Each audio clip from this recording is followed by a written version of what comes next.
Welcome home to USA Global TV and Radio. Ours is a place where dreams take flight, voices are heard, and stories are shared. This is where cultures meet, connections are formed, and ideas are transformed into action. This is your destination for authentic storytelling, diverse perspectives, and meaningful conversations. We're where global stories unite and bridges are built beyond all borders. Discover our world of education, entertainment, hope, and inspiration. Together, we're building bridges worldwide. Subscribe to our USA Global TV channel and download our USA Global TV app. Be our guest or join our team. Visit usaglobaltv.com. With heartfelt thanks to our executive producer, Dr. Jacqueline Kerbeck, music scored by Yifei Tang from Cloud Road Music, creative direction by Paul Garcia, and I'm Al Cini, and I'm very proud to be part of the USA Global TV and Radio family. So join us here at USA Global TV and Radio. Make us your home for global connection. All rights reserved. This video and its contents are the exclusive property of USA Global TV and Radio. Unauthorized use, duplication, or redistribution in any form is strictly prohibited. Thank you for being a part of our global community. Let's inspire together. Hey everybody, it's that time of the week. It's Monday. And here we are on You as a Whole, Body, Mind, and Soul, How to Cope with Mortality, Time and Mortality, here on USA Global TV and Radio. So first thing I want to talk about is this is probably one of the hardest topics for anybody to talk about. The number one word in the English language, in any language, that I can think of is death. I hate the word death. I don't like it at all. Have always been freaked out by it, and it's always one of those things that has really caused angst in my life, both my own death, which I hate to break the news to everybody, but we're all going to die. I mean, that's just the way it is. I mean, I don't think I'm spilling the beans here, but I looked at this last week and I think about all the people who died, the famous people who died, and Malcolm Jamal Warner and Ozzy Osbourne and Hulk Hogan, and there were a couple other musicians who passed away. I didn't know who they were. I can't remember their names, but they were musicians that passed away. And it's like, man, oh man, what's going on here? How are we losing all these people? And in the case of Malcolm Jamal Warner, you're talking about a 54-year-old, and that's young to die. I mean, I'm 50, and to think that I would have 4 years left is not comforting at all. My troubles with death go back a long way to childhood. I really was spooked by it. It manifests itself in a kind of a weird way. I was afraid of dead people when I was a young kid, and I don't know if it was just that I couldn't process that somebody could be here 1 minute and then all of a sudden they're not. I don't know if that's what it was, or I really can't put my finger on it. And I've tried. I've talked about this in counseling and try to figure out, why was I afraid of the people who died? What was I afraid of? What was going to happen? And in my mind, I would see them. And if I was in a dark room, they would jump out at me. And that was my 8, 10, 12, 15-year-old brain struggling with that. And then as I got older, obviously that started to go away, and I didn't really, and I don't have that fear now. I'm not afraid of dead people. I mean, they're dead. They're not going to come back, and they're not going to hurt me or do anything or scare me. In fact, it would be nice if I could get visited. Some people say they get visited by people who have passed away, and if that were to happen, that would be great. I would love that. I wouldn't be scared at all. I'd actually be pretty happy about that. And I think it's happened to me in dreams. I did have a dream about a friend of mine. And this is a weird one. I had breakup in college, at the end of college in 1997. And this lady that I worked with in the bank, she was probably about 60, 62, somewhere around there, 61, somewhere in that neighborhood.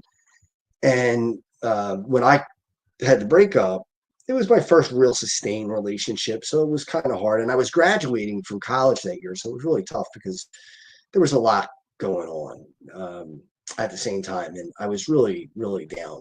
And her name was Betty. And Betty could see that I was upset throughout the whole day when I was working as a bank teller. And I said, Betty, this is, I actually didn't say anything to Betty, really.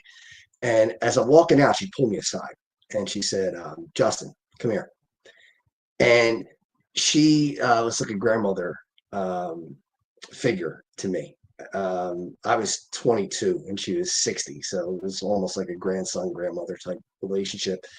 And she would always, when I would come to the bank, is that my Justin? And she'd come, and we're both Italian, and she liked the fact that I was an Italian kid, and she'd give me a hug and a kiss, and we'd always talk and talk about Italian stuff and all kinds of stuff, family and things like that. But anyway, she could tell I was upset throughout the day, so she pulled me aside and she said, Justin, I know that you're sad, and I know that you're blue, but she just wasn't the girl for you, which kind of rhymes, really. It was kind of strange how she came up with that, and it rhymes.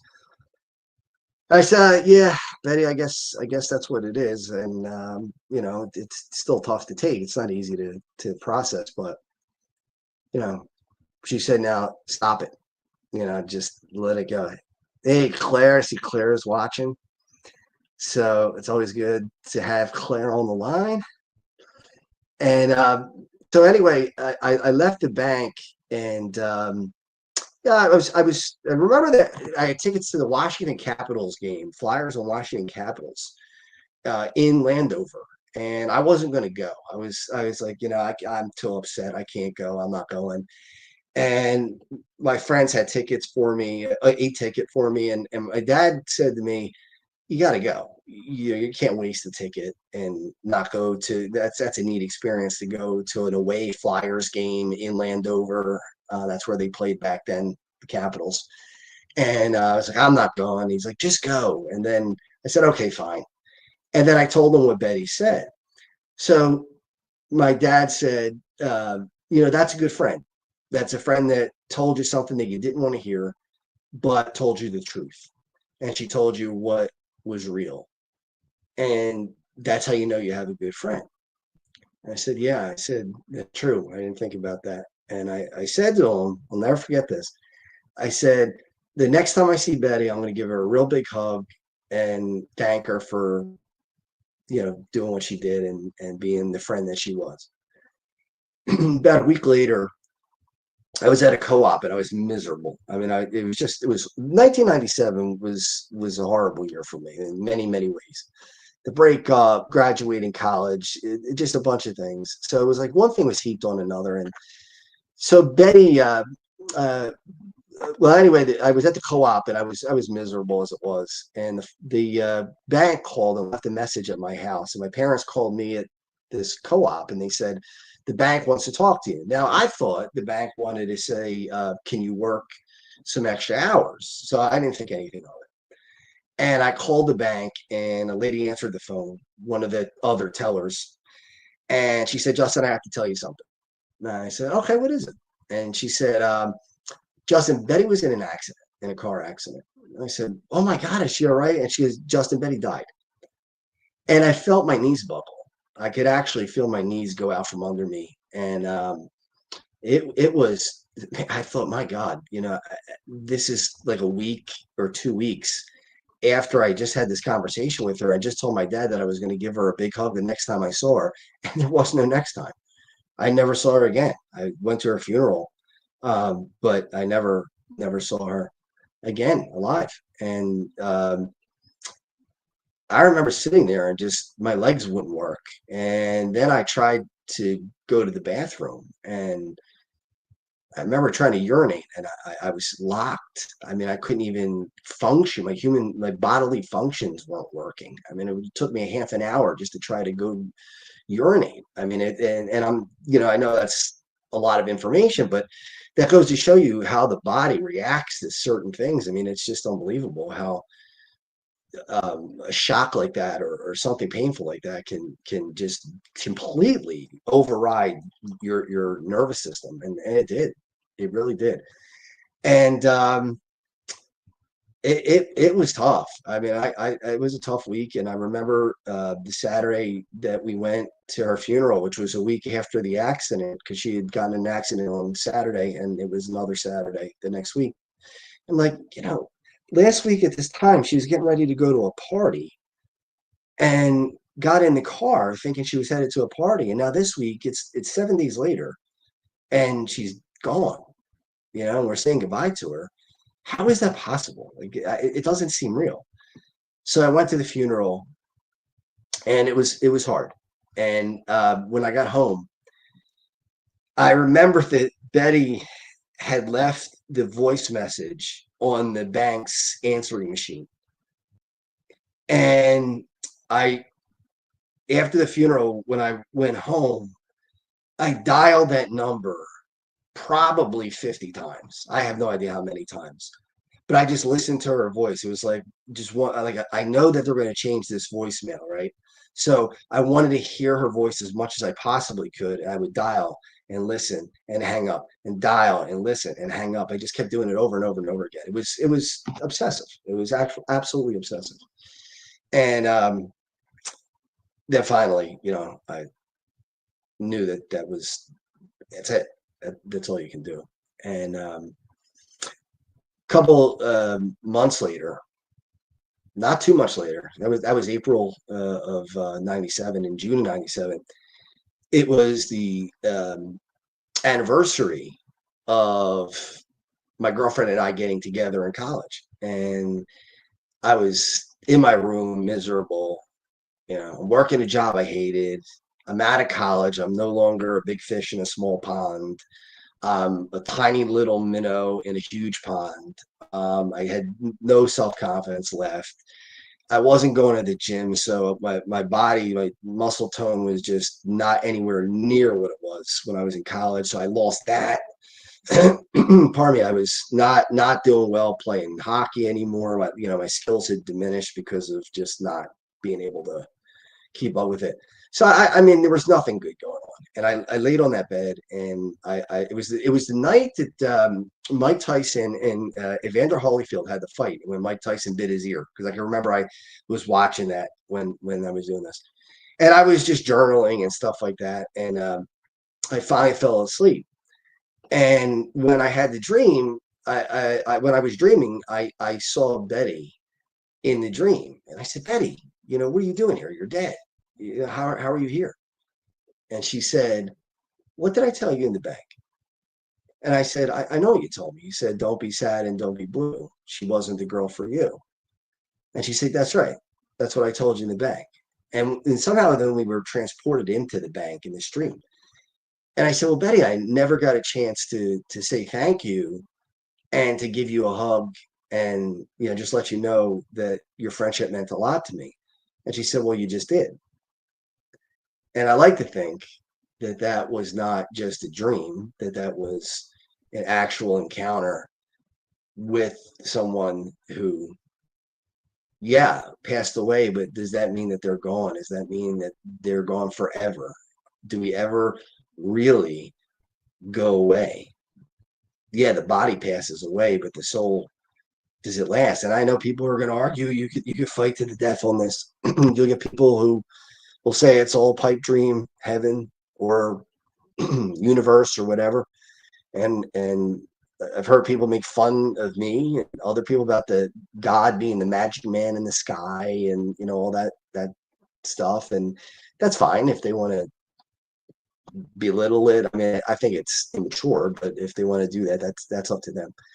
But I really believe that was Betty coming to say, hey, come on, man, let's get it going, and giving me a chance to thank her when I didn't have the chance to thank her on Earth. And I believe on the 20th anniversary of her death, I actually reached out to her son, who is much older than I am. He's about her age now. He's probably older than what she was. He's about 65. And I just said, I want to thank you for your mother and all the things that she did, and thanks for sharing her with us. And it was really cool to get to. We just texted each other, but it was nice. And so yeah, I hate death. There's nothing good about it. There's no upside to it. There's an upside to afterlife. I believe that, and I believe that death is not the end. But and if you ask me, do I ever doubt, or am I ever afraid? Yeah, of course. I can't give you a definitive answer on whether there's a heaven or there's not, or whether there's an afterlife or there's not. I can't do it. I've never been there. Um, I believe it, but can I scientifically tell you that it's definitely there? I can't. I have no way of proving it. That doesn't mean that I don't believe it. Everybody's got doubts. But over these last few months, as many of you know who have watched the show, it's been a really downhill slide. Actually, for the last 3 years, really, it's been a downhill slide for me. And it's, I lost my marriage, don't live in my house anymore. You know, depression has really set in and been tough. I'm going to intensive therapy for the last 3 weeks, and this is my last week. I'm going to graduate. And you can see I'm feeling better. I mean, I think it shows on my face that I'm feeling better. I'm not 100%, but the therapy works and it helps, and I'm moving forward. And it's not linear though. There are ups and downs. And over the weekend, I was upset, and I was thinking, man, it was my my oldest daughter, Alexandra, her last swim meet of her career. I'm thinking, man, where did the time go? She's 18, and it was the last time I was going to watch her swim. And I watched her jump off the blocks and swim, and I'm thinking, this is the last competitive swim she'll ever have in her entire life. This is the last one that's going to matter. And it took me back to when I played hockey as an 18-year-old. I didn't think about it at the time, but the last game that I played, it was a championship game, and it didn't dawn on me at the time that was the last time I would ever play a meaningful game. Yeah, I would play other games, and as I get older, we played some rec hockey leagues and things like that. But I didn't put that together until I was like, whoa, this is the last time it's going to actually matter. Like, this is the last time it's going to really mean anything. And I thought about that with her. Like, this is the last time she's going to swim, and it's not just going to be for fun. It's going to be, it's for for the marbles, all the marbles, and they won the championship, which is nice because she went out as a champion, and I'm happy that that happened. But in the span of time that it took her to swim from one side to the other, I remember just all that going through my mind like a movie reel of me skating and her swimming, and a kind of a mix of both. And her at 5 years old, and her at 14 years old, and now her at 18 years old, and her going and finishing up. And when she was done, I thought, man, that's over. Where did the time go? And how do you process that? It doesn't seem like it's that long ago. It doesn't seem like it's 18 years, or, well, in her case, she's 18 years old. So what, like 13 years of swimming.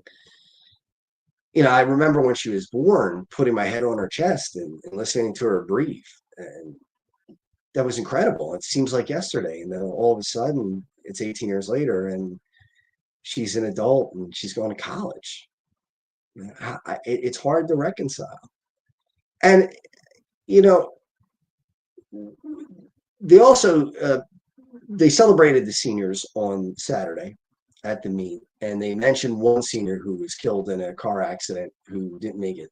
He was around last year, but he died. And I thought, man, that's again, it's so hard to reconcile that. Like, this 18-year-old kid is gone, and he should have been on those blocks, jumping in the water and celebrating and having a good time. And instead, he's not. And I can't imagine what it would have felt like if I was in that position, if I were the parent and had to know that, your what should have happened didn't happen.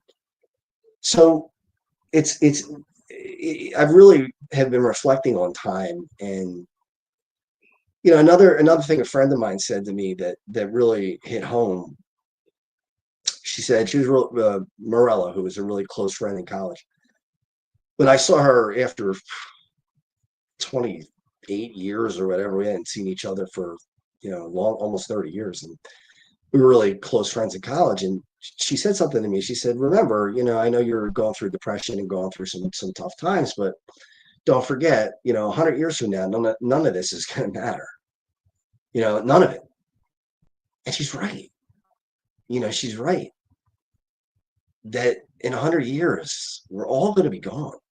None of us are going to be here unless, you're a baby right now, and you're going to be, obviously a baby's not listening to this show, but anybody who's old enough to listen to the show is not going to be around in 100 years.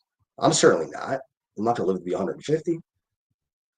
And, it's morbid, and it's dejecting if you think about it, but we're born to die.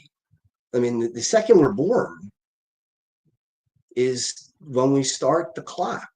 And you don't know how long the clock is going to run. You don't know if it's going to run a long time or a short time. And you don't know what, even if it's a long time, what there is through that lifetime. What are the things? And what I'm trying to get at is, I think I'm trying to learn. I'm not great at this, but I'm trying to learn that we got to enjoy the moments, because no matter how much you try to hold on to them, and no matter how much you pine for the past, and no matter how much you beg and wish that you could relive something, you just can't. It's not going to happen. And the future, we don't know what the future is at all. We just don't know. We don't know. I mean, Malcolm Jamal Warner a week ago, I had no idea that he was about to spend his last couple days. No idea.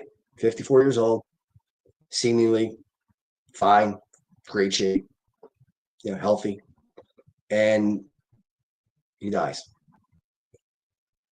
Did he have another? If he didn't go on that beach that day, did he have another 30 years, 40 years? Maybe. He might have, but we'll never know. And then you got the idea of the tragedy of young death, but there's also a romance to it, because that person is frozen at that time. Now, at the time of the death, it's traumatic and it's sad and it's something that hurts, and you look at it and say, well, what a catastrophe that this person died. Like, example would be when I was a kid. I'm still am, but I was a big Flyers fan, and there was a player on the Flyers. His name was Pelle Lindbergh, and there were documentaries actually coming out about him over the next few months. And I even interviewed a lot of people about Pelle. And Pelle was 26, on top of the world. Flyers had just gone to the Stanley Cup Finals. They're about to, they're getting close. They went to the finals. He won the Vezina Trophy as the top goaltender in the league in June 12th. I can actually remember the date that he won the trophy. And he's at the pinnacle of his career, right? I mean, everything's going right. And on November 10th, 1985, he got in a car after drinking. Unfortunately, made a crucial mistake and hit the gas and drove right into a wall and died. Now, he didn't die right away. He was brain dead within a few hours. And then, once you're brain dead, obviously that's it. But um, I remember listening to, in Philadelphia, there's a station called KYW. It was KYW News Radio. And I was listening to the news over and over and over again. And I'm sitting there listening to the news, and the newspaper was there as well. And I'm actually looking at an article talking about, Pelly's future. And I was looking at his statistics in the newspaper. And at the same time, I'm hearing on the news that he's virtually dead. And it's like, well, how is it that this was written less than 24 hours ago? This was written 12 hours ago, if that. And now everything's changed. How is that? I mean, we're literally talking about a blip of time. I mean, we're talking about like 8 hours that all these statistics in this article is written up about him. And what are they going to do with the other goaltender? And Pelly's going to sign a contract on Monday, and it's Sunday in the paper. And I'm listening to really, literally his death on the radio. And I'm just like, I can't. I was 10. So it was like, how do you process this? How do you cope with this? Or if it's somebody in your family, I mean, how do you, just recently we lost my uncle in November, and it wasn't shocking. I mean, he was not doing well, but he wasn't expected to die right then and there. And it was like, he'd just been talking to me about life and about giving me advice about what I should do. He had been divorced as well, and he was telling me what it was like and how to get through it and giving me tips and things like that. And I was really appreciative, and we were pretty close, especially at the end of his life. We didn't really see each other that much when I was younger, but when we got a little older, when I was in my teens, especially, we got pretty close. And especially as I became an adult, we really bonded, especially over sports. That was such a big thing with him. And I had just gotten separated, and I walked out of the bedroom, and my mom, I moved back home, and my mother came out and said, I got some bad news for you. Uncle Robert passed away. And I was like, it's like, wow, how does this, yesterday he was alive. Today he's dead. And intellectually, that this stuff is going to happen. It's inevitable that we're all going to die. And you could bank on it. I mean, there's no doubt about it. But you still, at least me, have trouble reconciling it. It's a known fact, but yet still hard to believe when it happens. It's just so striking, and it takes your breath away. But one of the things I was going to say about Pelly Lindbergh, I got off the track a little bit, was, it was tragic that he died at 26, but now it's 40 years later. And he's frozen at 26. No one will ever think of him as an older guy who lost his ability, as an older guy who his career ended, and now he's doing something else. I would think that most people want a long life, but there is some magic or romance to the fact that when people do die young, that they are frozen in time. They never get old. They're perpetually young. John Kennedy. I mean, think about John Kennedy. I have trouble picturing John Kennedy as an 80-year-old or a 90-year-old. He died at, I think he was 43 when he was assassinated. I mean, he will perpetually be 43. John Lennon was another one. I remember in 1980, December 8th, 1980, John Lennon got assassinated in New York City. And people were devastated. Of course they were. He was 40 years old. He was a young guy. He was, again, at the top of his profession. He was a great musician, obviously a former Beatle, probably the most popular of the former Beatles. And he's killed. And in 1980, and 81 and 82, it was tragic. Now we're many, many, many years later. So we're over 40 years later, 45 years later, And while it's still tragic that he died young, there is part of it that you're like, well, but he's perpetually 40. He's never going to age. You're never going to see him, like Phil Collins that you see today, who can't even stand up anymore and can't sing, and he's trying to do his best to continue his career when it's over, and he's doesn't even look like he's going to live that much longer. He's really in bad health, and I heard today he was not doing well.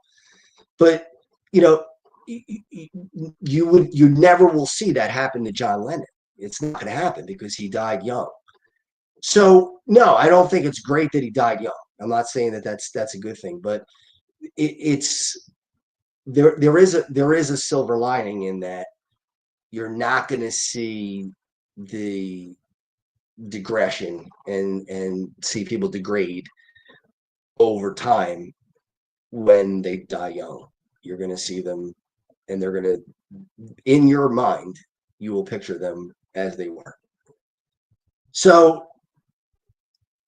I really don't, and my family really is big on this. We don't think that heaven is above or somewhere far out there and far away. We think it's really right around us. That I heard somebody one time say there's just a veil, and we just can't see beyond the veil. But the veil is thin, and the people that we lost are still there. They're just there in a different way. They're close by. They're not far away. I think a lot of times people think of heaven as up, above space, as if that's where, if you eventually got a rocket ship, you'd be able to get to heaven. Well, that I don't think that's the case. I think what it is that it's everywhere. I don't go to cemeteries. I don't leave flowers at cemeteries. They're not there. They're everywhere. I don't think you need to go. I mean, look, if that makes people feel good, if that gives them a feeling of peace, then sure, do it.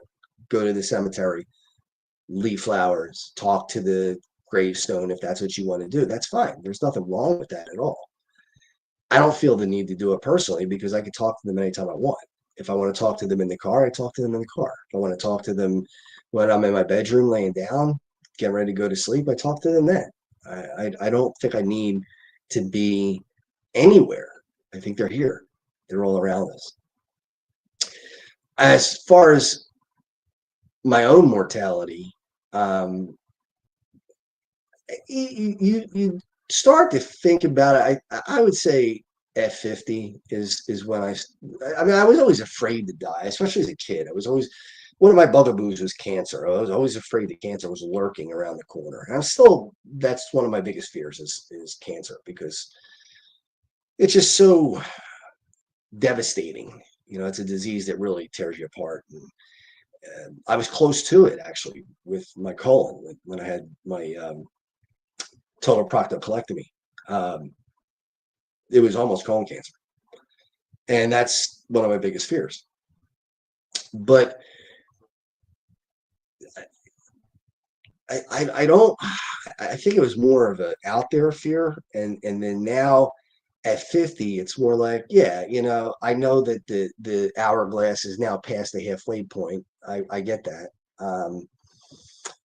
I'm probably not going to live another 50 years. That's asking a lot to get to 100. So, I was talking to one of the counselors today at therapy, and they were saying, you got another 30, 40 years left. And I was like, wow, I can remember 30 years ago like it was yesterday. So in a blink of an eye, that 30 years is going to go by, or even 40 years is going to go by quickly. And I'm going to look back and say, where did it go? How did it go away? How did that time disappear? It just does. It just goes away. And I don't know what the best way is to cope with it. I mean, maybe somebody does. Maybe somebody can chime in and give some perspective on how you cope with it. I also don't want to cope with the fact that before death usually comes degradation, where your body just doesn't work anymore. I take pride in the fact that I have a built body, and 20-inch biceps and able to bench press what I can bench press and able to do all the things I can do. But there's going to come a day where that's not going to happen anymore. And little by little, I'm going to lose it. And that muscle is going to shrink. And there's nothing I can do about it. I could spend as much time in the gym as I want, and it's not going to change the fact that Father Time's going to win in the end. Now, I'm going to fight him. I'm going to fight him hard, but he's going to win. And I know that, and we try to hold on, especially seeing these people like Hulk Hogan. I remember being a kid and being enamored by, the big, strong, tough guy that was against evil, and he took on everybody who was trying to destroy the world, and he was larger than life, almost literally, right? He was such a big guy, 6'7", 302 pounds, just a monster, 24-inch biceps. I mean, just an absolute monster. And it's 40 years later, and he's gone, and it's like, well, it seemed like yesterday that I was watching him on TV and all excited about seeing him in there. And I know Claire is a big wrestling fan, so she probably feels the same way I do. If she's still on, I know she might be working, but it's hard to not hope, because I didn't know him personally, so it's not a personal loss, but it's hard to reconcile that that's the same guy that I watched on TV and that I went to the arenas to watch and to see, and all of a sudden, he's gone. And he fought age probably inappropriately with steroids, and he dyed his hair and he dyed his beard, and that type of thing. He tried to stay 35 years old forever, and you're not going to win that game. I mean, you're just not. You could try, and I'm not saying don't, but inevitably age is going to catch up with you, and it did for him. And in fact, he probably died younger than he would have if he just let himself age naturally without steroids and stuff like that, because that does lead to heart conditions and problems.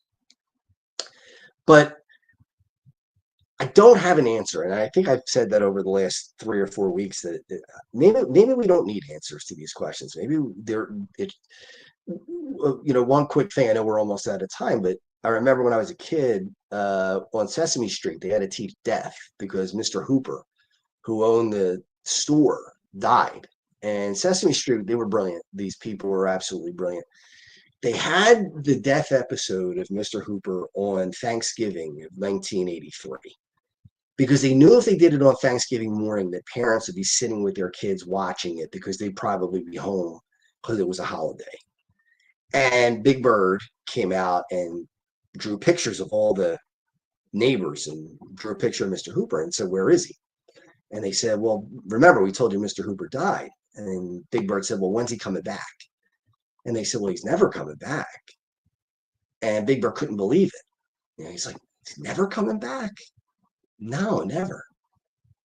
And Big Bird said, "Well, what do we do?" And they told him, the adults said, "Just remember him." And he's like, "Yeah, we can remember him as much as we want." And, Big Bird said it would never be the same.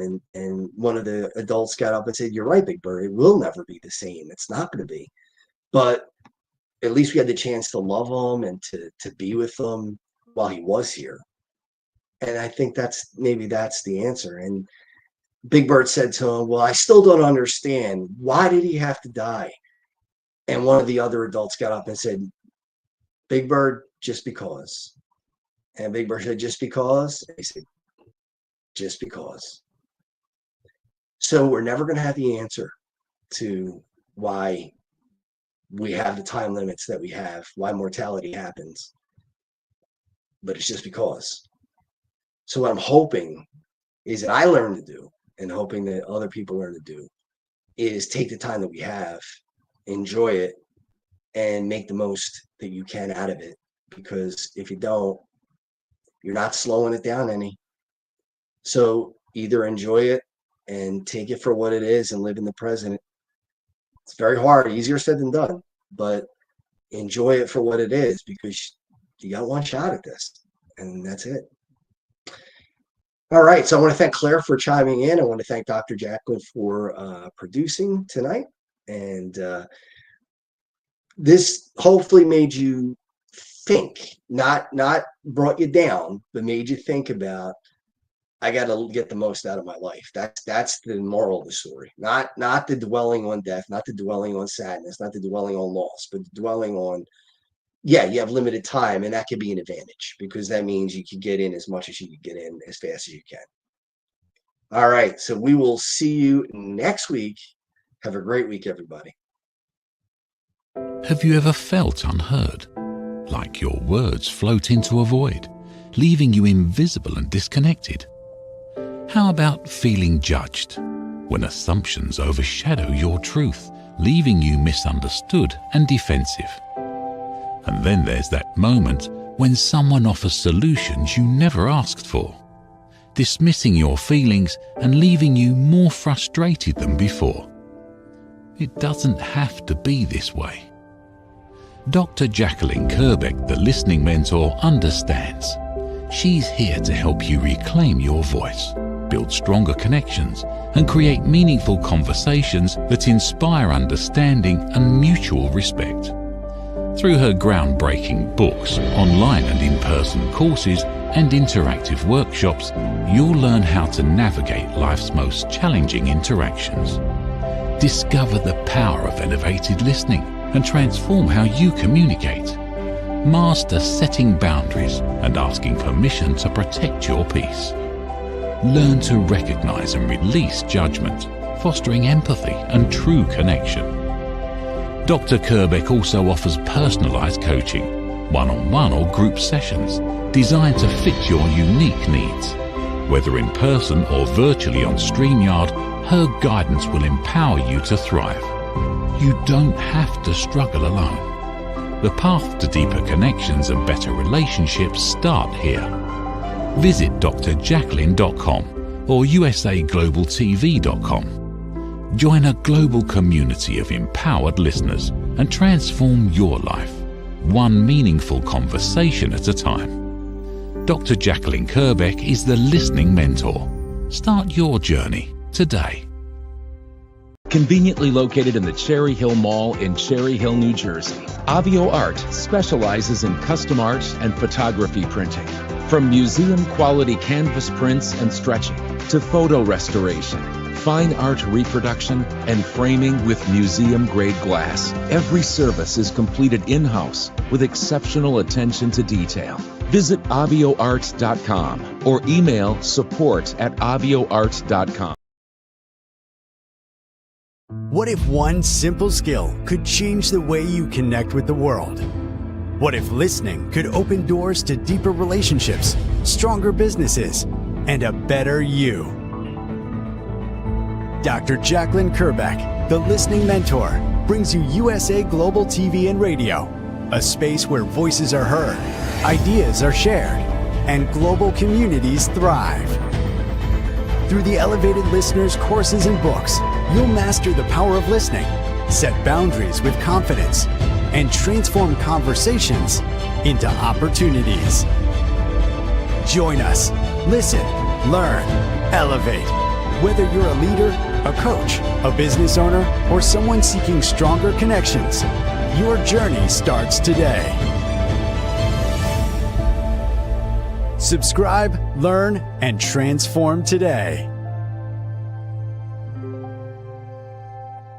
From the magical world of the amazing adventures of Lady Ella comes a heartwarming new journey filled with kindness, courage, and compassion. Lady Ella, the beloved ladybug and listening mentor, is back, and this time she is not alone. Meet her brave and thoughtful brother, Lord Jack. Together, they take flight on their very first kindness adventure. Along the way, they meet 3 new friends in need: a duck feeling discouraged, a mouse struggling to be understood, and a busy little bee who's completely lost. But with the power of elevated listening and simple acts of kindness, Lady Ella and Lord Jack show us how understanding and empathy can make the biggest difference in someone's day. Written by Dr. Jacqueline Kerbeck, the listening mentor, this 9th book in the best-selling Lady Ella series teaches children ages 5 to 10 the essential skills of listening, kindness, and etiquette. Now available for pre-order on Amazon. Scan the QR code and order your copy today.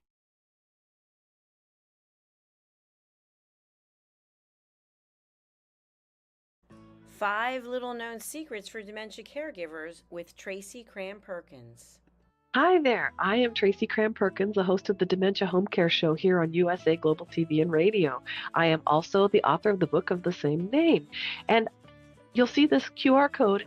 This is for an extended version of the same talk. So if you want to see the full hour-long version, feel free to scan the code and go to that website. Stick with me. We'll talk about 5 little known secrets to make it a little easier to do dementia caregiving. What you're seeing on the left-hand side is a healthy aged brain, age 55 and above. The one you're seeing on the right is an Alzheimer's disease brain. It is in moderate disease. It is shrinking. It has holes in it. The memories that were in those holes no longer exist. When you're learning something, let's say in kindergarten, you learn how to tie your shoelace. Well, then by the time you're in 2nd grade, your brain remembers that information from tying the shoelace and applies it so you can learn more quickly how to tie more complex knots. So the brain is hardwired to do this for us, so it helps us learn faster so it doesn't take as long to acquire knowledge. The brain is looking for the information and they pick the closest to wherever that hole is. Let's look at some tips that we can use to help do that. These are 5 simple tools you can use as a dementia caregiver to help your loved one. The whiteboard is a useful tool in recording the day's activities and the answers to repetitive questions. The calendar clock is a very useful tool to orient your loved one on the day, the date, and the time, and remind them of upcoming appointments. The communication cards are a great tool to bridge the gap when they can no longer tell you what's wrong. And then there's the pill minder for when your loved one is still able to take pills but needs prompting. The final tool I want to share with you is the memory book. It tells your loved one's story. It's a great tool for distraction, redirection, also as a conversation starter, and telling you where they are in their story so you know how to answer their questions. Music is probably the most powerful tool in your toolbox after laughter. Music is a way to maintain connection. It sticks with your brain longer than any other thing, including reading. When you're having an issue with somebody, you can play their favorite music if you move them to another room, something that makes them happy, or you can start singing songs together from their childhood. These are some of my favorite books for caregivers. My show airs on the 3rd Tuesday of every month, and you can view past episodes on YouTube. Thank you, everyone. This program has been brought to you in part by Tracy Cram Perkins. Connect with her and order her book at tracycramperkins.com. For more information about Alzheimer's disease, support resources, and how you can help, contact the Alzheimer's Association at 1-800-272-3900 or visit their website at www.alz.org. They offer 24/7 helpline support and a wealth of information to assist you and your loved ones. Thank you, viewers and listeners of USA Global TV and Radio, for joining us today. We're honored to have your time and attention as part of our global community. At USA Global TV and Radio, we believe in the power of authentic conversations, meaningful connections, and creating a world of possibilities together. Want to be part of something bigger? Join our team of elevated listeners at usaglobaltv.com, a space where your voice matters and your ability to listen transforms relationships. Stay connected with us across all our platforms for thought-provoking discussions, expert insights, and empowering stories. Subscribe to our channels at youtube.com/c/USA Global TV. follow us on social media and explore the endless opportunities we're creating for growth, learning and inspiration. Together, we're not just broadcasting, we're building bridges and changing lives one conversation at a time. For inquiries, contact us at info@usaglobaltv.com. Music by Johnny Dyes. Produced by Executive Producer and Director Dr. Jacqueline Kerbeck. Voiceover by Mike Porter. Creative Direction by Paul Garcia. All rights reserved. Copyright 2025. Visit usaglobaltv.com to view our full terms and conditions.